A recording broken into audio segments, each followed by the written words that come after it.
Trevor, I still don't know what we're gonna do for project 2. Oh, I know. I just feel like I'm gonna fail this class. Wait.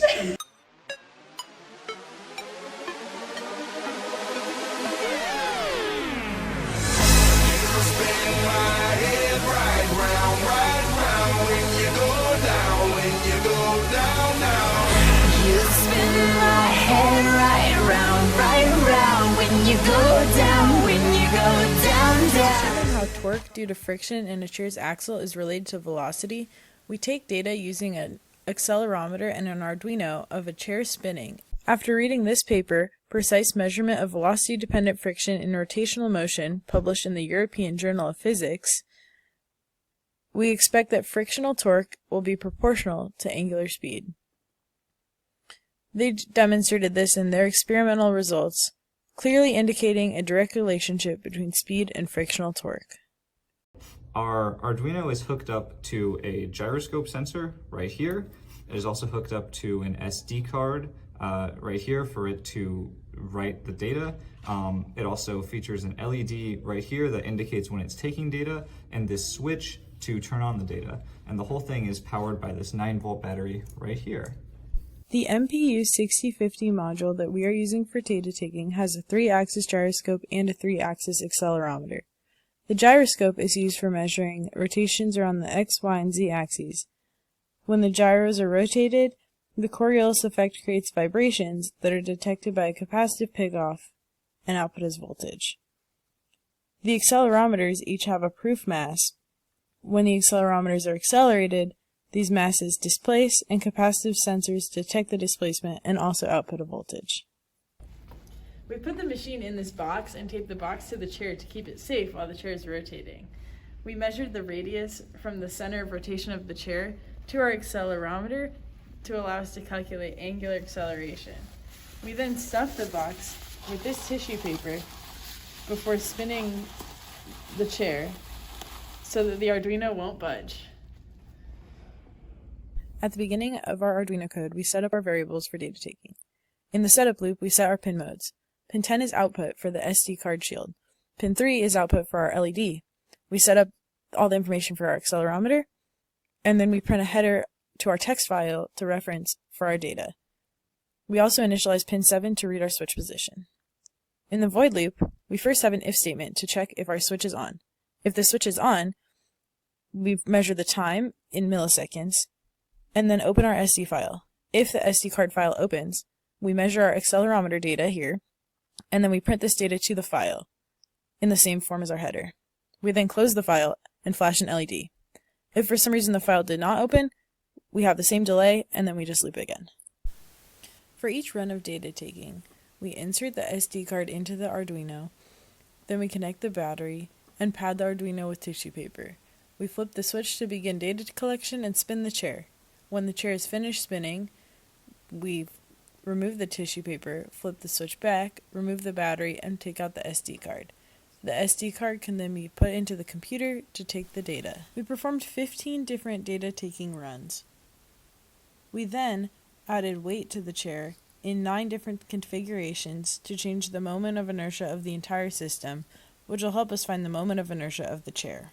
So we want to measure the relationship between angular acceleration and angular velocity. So we want to find an equation of this form, where alpha is the angular acceleration, and that is related to the angular velocity by this equation, which is a power law, where B is this proportionality constant and C is the power. And to do that, we are going to measure the linear acceleration A and the angular velocity omega. And omega is measured with the gyroscope, and A is measured with the accelerometer. So the first thing that we have to do is we have to subtract off the centripetal acceleration from this.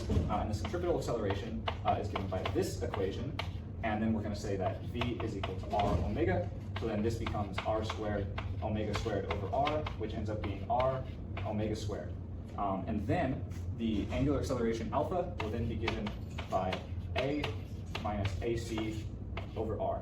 And that will be our angular acceleration alpha. So then what we can do is we can make a plot where we look at omega on the x-axis and alpha on the y-axis, and it should probably be some sort of thing that kind of looks like this, and then we will fit a curve to it and use that curve fitting to figure out what the constants B and C are.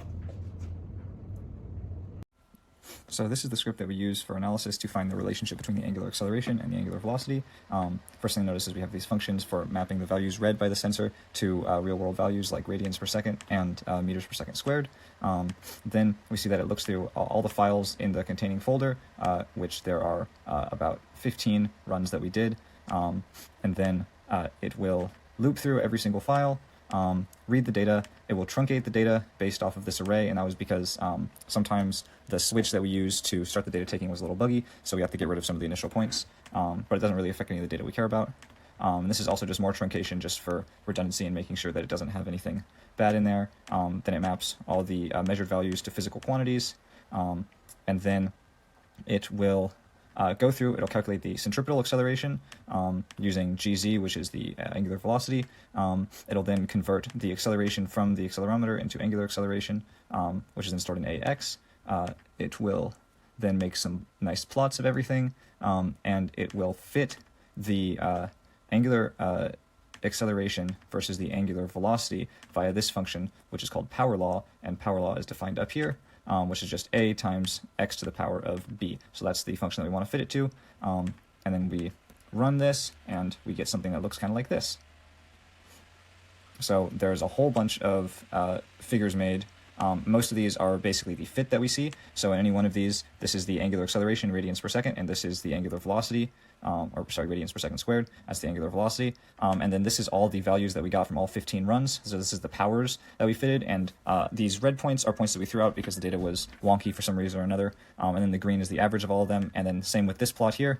And then that finally gives us our average values of an exponent of 0.395 about, and a scale of 0.19. We can relate torque and angular acceleration by the moment of inertia I. Rearranging this, we get I equals torque over angular acceleration. Using the parallel axis theorem, we know that our total moment of inertia will be equal to the moment of inertia of our chair, including our Arduino system, plus the moment of inertia of any weight we add to the chair. And we can find the moment of inertia of the weight by using the mass of the weight and the distance it is from the center of rotation of the chair. And this is still equal to torque over angular acceleration.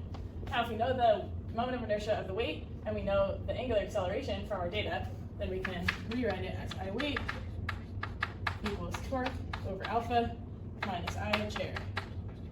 And this has the form of y equals mx plus b. Our slope m equals torque, and our slope, or in our y-intercept, b equals negative moment of inertia of the chair. Then we can use the data we took with different moment of inertias using a weight moved into different places on the chair, and the known angular acceleration for a set velocity, assuming the torque is always the same at the same velocity, to fit this equation to our data and get values for m and b, therefore calculating the moment of inertia of the chair and the torque at a certain velocity. We can then use this torque to find torque as a function of velocity. This is the script that we use to analyze the data to get the moment of inertia. So we have a similar method as before, mapping the data to real values, finding all the data files, of which there are 9 for 9 different setups. This calculates the moment of inertia for each setup. And then we similarly, first of all, loop through all the files to to make a picture of them all so we can figure out which run of the 9 setups, because we did 2 runs for each setup, which one of each of those setups we want to use. And then this actually goes through and looks for the index of a very specific omega value of 1.9. This is what I'm using here. It finds that index and then puts the acceleration there into an array. And then now at the end we just have it fitting a line to the acceleration versus, or 1 over the acceleration versus the a moment of inertia that we're adding. And so if we run this, it looks something like this. So there's a whole bunch of figures of all the different runs. This is just to see which one is good and which one is bad for each one, because we're only using 1 for each setup. And then here is the final data. So this is just the line that we got, fitting the moment of inertia that we added to 1 over the acceleration that we saw at that same velocity for each one. And then that gives us a tau, which is the force at that velocity of 0.5, and a moment of inertia of 0.09 kilogram meter squared.